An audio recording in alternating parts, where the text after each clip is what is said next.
Hello प्यारे विद्यार्थियों, आप सभी का अपनी पाठशाला में स्वागत है। आज के इस वीडियो में हम कक्षा 6 में इतिहास विषय का पाठ है अध्याय 1 क्या, कब, कहाँ और कैसे। इसके पहले वाले वीडियो में 19 तारीख को जो वीडियो आया था कल वाला, उसके वीडियो में पहले वाले प्रश्नों का हल किया था पढ़ने। आज हम 20/7/2021 20 जुलाई को जो गृह कार्य आया है उन प्रश्नों के बारे में चर्चा करेंगे। अभ्यास प्रश्न के नाम से ये टॉपिक दिया हुआ है, इन प्रश्नों में हम चर्चा करेंगे। क्वेश्चन नंबर 1 है, यह कोई कैसे जान सकता है कि इतने वर्षों पहले क्या हुआ था। बिल्कुल सही बात है, सोचने वाली बात है कि इतने वर्षों पहले, हज़ारों वर्षों पहले क्या हुआ था। इन बातों का पता कैसे चलता है हमें, किस आधार पे हम कह सकते हैं कि 500 वर्ष पहले क्या हुआ था, 200 वर्ष पहले क्या हुआ था, 1000 वर्ष पहले क्या हुआ था। ऐसे तो कुछ ना कुछ साक्ष्य मिले हैं। साक्ष्य का मतलब होता है सबूत हमें जो प्राप्त हुए हैं पुरानी सभ्यताओं के, संस्कृतियों के, या फिर किसी भी माध्यम से, खुदाई के माध्यम से, या फिर किसी भी माध्यम से हमें जो सबूत प्राप्त हुए हैं उनके आधार पे हम ये कह सकते हैं कि इतने वर्षों पहले क्या हुआ होगा। तो ये सबूत हैं। इसमें 1 नंबर का सबूत है, वो है पांडुलिपियों के द्वारा। हम पहले वाले वीडियो में जानकारी प्राप्त कर चुके हैं कि पांडुलिपि किसे कहते हैं। हाथ से लिखी हुई पुस्तकें होती है, सामान्यतः उन्हें पांडुलिपि कहा जाता है। पांडुलिपियों के द्वारा हमें पता चलता है कि 500 वर्ष पहले क्या हुआ था, उस टाइम की जो लिखी हुई है वो सभी मिलती हैं। अगला है शिलालेखों एवं अभिलेखों के द्वारा। शिलालेख होते हैं जो शिलाओं पर लिखे हुए लेख होते हैं, तो उन्हें शिलालेख बोलते हैं। शिला यानी पत्थर, पत्थरों पर जो लेख लिखे हुए होते हैं।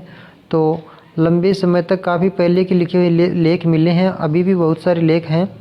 तो इनके माध्यम से हमें पता चलता है कि गुप्त काल में क्या हुआ था, उस काल में क्या हुआ था, अशोक के काल में क्या हुआ था, अकबर के काल में क्या हुआ था, पुराने राजा महाराजाओं के काल में क्या हुआ था। इन सब के बारे में पता अपने को चलता है। दूसरा है पुरातात्विक सामग्री के द्वारा।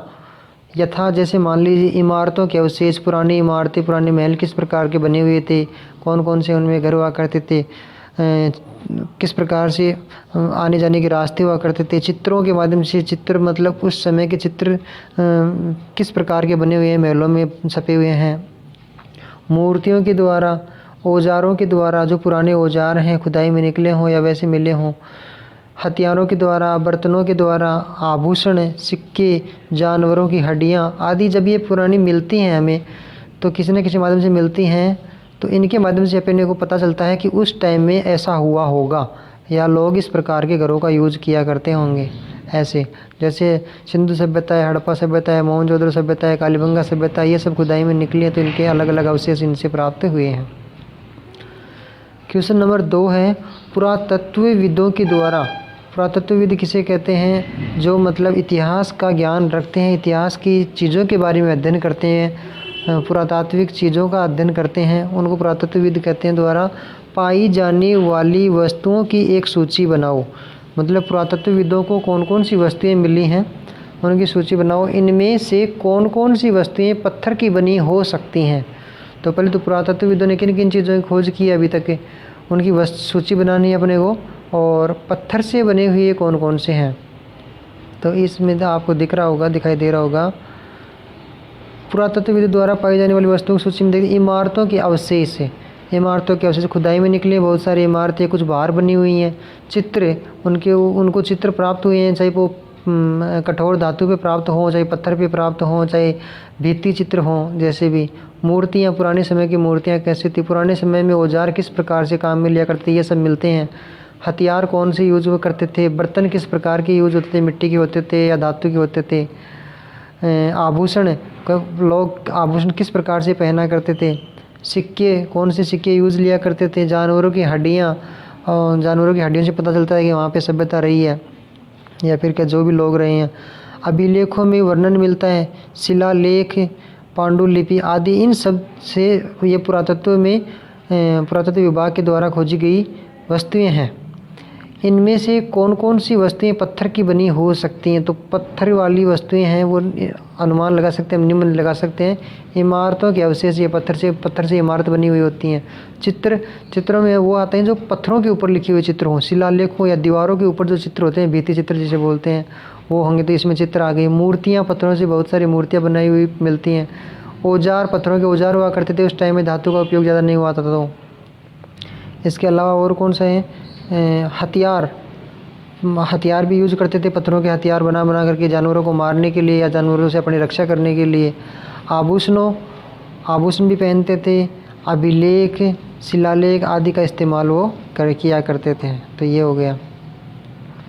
नेक्स्ट क्वेश्चन है इसमें, साधारण स्त्री एवं पुरुष अपने कार्यों का विवरण क्यों नहीं रखते थे? साधारण स्त्री एवं पुरुष अपने कार्यों का विवरण क्यों नहीं रखते थे? क्या कारण हो सकते हैं? साधारण जो लोग हुआ करते थे उस टाइम के, वह अपने कार्यों का विवरण क्यों नहीं करते थे? तो हो सकता है उनकी मजबूरी थी भाई, किसी न किसी चीज़ की जब कमी होती है या समझ का अभाव होता है या पता नहीं होता है तो वह विवरण नहीं लिख पाता। चलिए उसका उत्तर देख सकते हैं, उस टाइम में क्या कारण रहे होंगे। तो अनुमान लगाया जाता है कि साधारण जो स्त्री और साधारण जो पुरुष होते थे, शिक्षा एवं लेखन कार्य प्राय उच्च वर्ग तक ही सीमित था। साधारण लोगों तक शिक्षा का काम या लिखने पढ़ने का काम पहुंचा नहीं था, इसलिए वो लिख कैसे पाएंगे। दूसरा पॉइंट देखें तो साधारण स्त्री तथा पुरुष लेखन कला से अपरिचित थे। उनको पता ही नहीं था कि लेखन कला क्या होती है, लिखने की इसके फ़ायदे क्या हैं, क्यों लिखी। उनको तो ये लगता था कि बस खाना पीना होना चाहिए, ये कोई काम की चीज़ नहीं है, तो इसलिए नहीं लिखते थे, रुचि नहीं रखते थे। तीसरा पॉइंट देखें तो साधारण लोग अपने कार्यों का विवरण रखने का कोई उपयोग नहीं समझते थे। कहने का मतलब ये हुआ कि उन्हें ये पता ही नहीं था कि ये कभी भविष्य में काम की हो सकती है, तो वे इनका ज़्यादा उपयोग नहीं समझते थे, इसलिए वे लेखन कार्य में रुचि नहीं रखते थे, नहीं लिख पाते थे। क्वेश्चन नंबर 4 है इसमें, नेक्स्ट है, ऐसे दो उल्लेख बताइए, ऐसे कोई भी दो उल्लेख बताइए जिनमें हमें राजाओं और किसानों के जीवन में भिन्नता का पता चलता हो। राजाओं एवं किसानों के जीवन में भिन्नता मतलब राजाओं का जीवन अलग था और किसानों का जीवन अलग था। तो ऐसे क्या उल्लेख हो सकते हैं, किस प्रकार से कौन कौन से बातें हो सकती हैं जिनसे अपन को ये लगे कि वास्तव में राजा और जो किसान थे अलग अलग जीवन शैली थी उनकी। तो पहला पॉइंट तो ये है कि राजा महलों में रहते थे जबकि किसान झोंपड़ियों में रहते थे, कच्चे घरों में रहते थे। ये बात सही है, क्योंकि राजा तो जो अपने महल में रहते थे और किसान अपने गांव में अपनी बस्ती में झोंपड़ियों में रहते थे। ये अंतर हो गया इनकी जीवन शैली का। दूसरा पॉइंट है, राजा अपने लोगों तथा राज्य की रक्षा का कार्य करता था। मतलब लोगों की या अपने राज्य की रक्षा करने की जो जिम्मेदारी होती थी पुराने समय में, वह उस टाइम राजाओं के हाथ में हुआ करती थी। और किसानों का ये दायित्व था कि किसान राजाओं के लिए और लोगों के लिए खाद्यान्न उगाया करते थे, अर्थात अपनी प्रजा के पेट पालन के लिए जो खाद्यान्न का काम था वो किसानों के द्वारा किया जाता था और राजा के द्वारा सुरक्षा प्रदान की जाती थी। क्वेश्चन नंबर 3 पॉइंट नंबर 3 है इसमें, राजा अपनी विजयों तथा उपलब्धियों का विवरण रखते थे जबकि किसान अपने कार्यों का उल्लेख नहीं रखते थे। जैसे कोई युद्ध हुआ, कहीं घटनाक्रम, कहीं जीत हुई किसी राजा की, तो वे अपना उल्लेख रखते थे, लिख करके रखते थे उसको। और किसान जो वर्ग के व्यक्ति थे वे साधारणतया ऐसी बातों को ध्यान में नहीं रखते थे। आप इनमें से कोई दो लिख लीजिए, वैसे 3 लिख दिए मैंने इसमें। पॉइंट नंबर इसमें क्वेश्चन नंबर 5 है, रोसेटा कस्बा कहाँ अवस्थित है? रोसेटा एक शहर का नाम है। यह कस्बा कहाँ स्थित है एवं वहाँ से हमें किस किस प्रकार के उल्लेख मिलते हैं?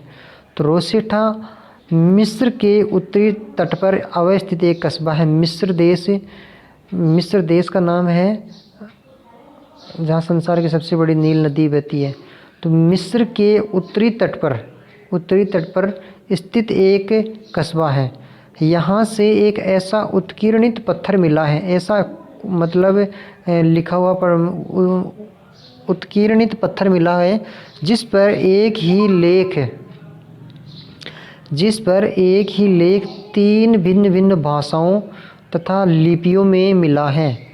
रोसेटा नामक एक कस्बे में एक उत्कीर्णित यानी एक पत्थर, एक शिलालेख मिला, अपन ये कह सकते हैं एक शिलालेख मिला है जिस पर एक ही लेख 3 अलग अलग भाषाओं में और लिपियों में लिखा हुआ मिला है। ये उस टाइम की यूनानी और मिस्र की लिपियां थी, भाषाएं थीं।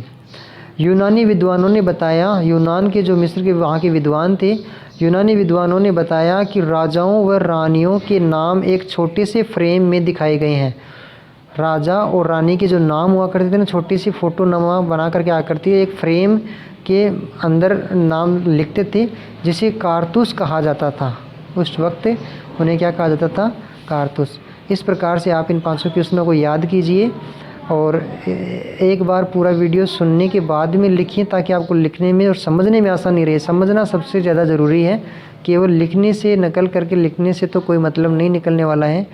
ध्यान में ज़रूर रखें, आप इन 5 प्रश्नों को या जो भी वीडियो आए साथ के साथ याद करते रहें तो अच्छा रहता है उससे, ताकि हम एग्ज़ाम में इनको आसानी से हल कर सकें। भविष्य के लिए भी, कंपटीशन के लिए भी ये बहुत उपयोगी होते हैं। हम अगले वीडियो में फिर मिलेंगे।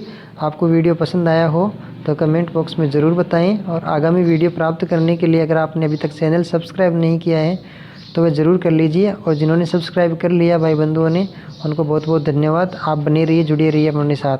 और कभी कभार कोई वीडियो आने में लेट हो जाए तो आप धैर्य बनाए रखें, समय के हिसाब से समय मिलते ही ज़रूर अपलोड कर दिया जाएगा। धन्यवाद आप सभी का।